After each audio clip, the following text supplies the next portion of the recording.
The best way you can support me is with a simple subscribe. Subscribe to my channel for more content like this. All right, Mr. Taliaferro TV. So Revolt posts this picture, right? And this is kind of what Charlemagne and Joe Budden have been trying to say to my personalities that I watch their content. Revolt posted this picture, right? And they had this caption to go with it. Obviously, Tyrese has been online a lot, going through stuff. He's been crying out for help. And they posted this picture of Tyrese and Chris Brown. And Revolt asked this question: do you think great music should overshadow the personal troubles of music artists? Discuss below. And we're in the first era of those big time celebrities have their social media accounts. So Chris Brown is supposed to be a superstar, but I don't think he acts like a superstar. Again, back in the day, you'll never see Michael Jackson on Instagram, or you'll never see Prince. Prince just recently passed away. You never see Prince with a phone in his hand.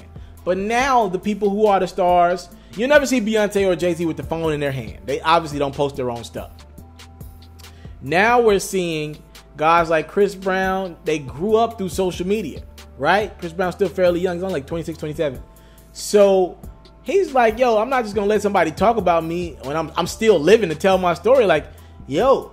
And this is kind of what Charlemagne and Joe Budden were talking about. They were like, yo, they're pretty much saying the industry talks about you when you're not around.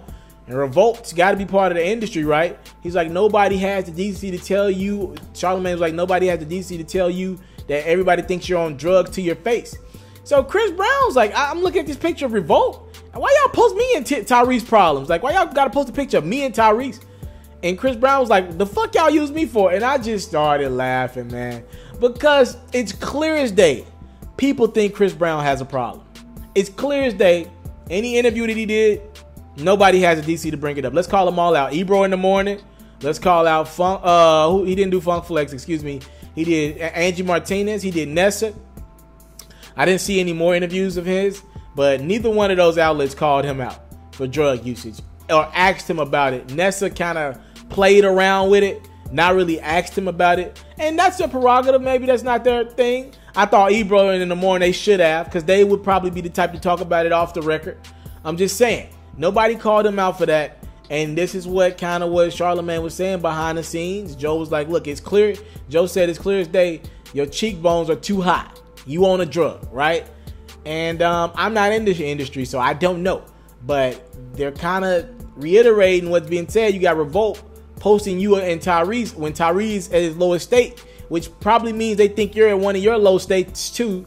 And they're asking, can we forgive the trouble? And by the way, Chris Brown, I don't know why you say like asking that question. You definitely have personal problems, right? You definitely have had problems in the past. You bit Rihanna. Like, let's never forget that. And again, that was a long time ago, but people loved you regardless for your music outside of that. So this picture does fit you, but Chris Brown's like, yo, why talk about me right now? This ain't got nothing to do with me. This is all Tyrese. Subscribe to my channel for more exclusive content like this. Here's what bothers me about Chris Brown. He has stints where I think he's very sane and very into it. And by the way, his album, I'm still trying to get through it, and I'll have a review on it when I get done. What bothers me about Chris Brown is we're all seeing his demise, and nobody has the decency to talk about it. I don't want to lose Chris Brown. I don't. All the big profile people that Chris Brown is in their territory, we've lost them. And we got Bobby Brown still alive, but we lost most of them to drugs. You gotta put that in perspective. Technically, we lost Prince to drugs. Technically, we lost Michael to drugs. You know what I mean? Like, come on now. Mr. Taliaferro TV. Subscribe to my channel for more exclusive content like this. What's going on is yours truly, Mr. Taliaferro. And if you enjoyed this latest video, whether it's sports, hip-hop, or other culture-related activities, please subscribe to my channel right now. And if you want more from Taliaferro, you can always subscribe to the React channel for more of your latest reactions and music and sports highlights.